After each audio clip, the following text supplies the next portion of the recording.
আসসালামু আলাইকুম সবাইকে। আজকে আপনাদেরকে দেখাবো ফালুদা মিক্সড রান্না রেসিপি। তার জন্য একটা পাত্র নিয়ে নিলাম, এখন পানি দিয়ে দিচ্ছি, এর মধ্যে রঙগুলো ঢেলে দিব জেলি বানানোর জন্য। এভাবে আস্তে আস্তে পানিগুলো জাল করতে হবে, জাল করে নিয়ে এখন একটা পাত্রে ঢেলে দিতে হবে। এখন একটা ফ্রাই প্যানে দিয়ে দিলাম, তার মধ্যে দুধ ঢেলে দিলাম, দুধগুলো একটু জাল করতে হবে।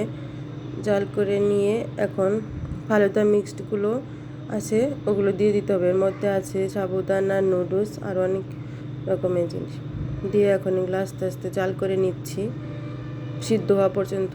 সিদ্ধ হওয়া শেষ, এখন এটাকে নামিয়ে নিব। দেখতে পাচ্ছেন, নামিয়ে নিয়েছি। এখন এটাকে রেস্টে রেখে দিব ঠান্ডা হওয়ার জন্য, ফ্রিজে রেখে দিয়েছিলাম। এখন এর উপর দিয়ে দিচ্ছি কালো আঙুর, সাদা আঙুর, আনার ছিটিয়ে দিচ্ছি, তরমুজ ছিটিয়ে দিলাম কতগুলো। এখন দিয়ে দেবো আপেল কুচি কেটে রেখেছিলাম।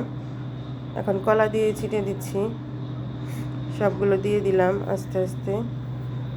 এখন এগুলোকে নাড়তে হবে, মিক্সড করতে হবে। মিক্সড করা শেষ, এখন আপনাদের সার্ভ করে দেখাবো। একটা পাত্রে দিয়ে নিলাম, বাটিতে। দেখতেই পাচ্ছেন কীরকম হয়েছে আমার ফালুদা মিক্সড রান্না। এর মধ্যে আইসক্রিম দিয়ে দিব, আইসক্রিম দিয়ে দিলাম। দেখেন কীরকম হয়েছে আমার ফালুদা রান্না। আমার ভিডিওটি যদি আপনার ভালো লেগে থাকে তাহলে লাইক, কমেন্ট, শেয়ার করে দিবেন।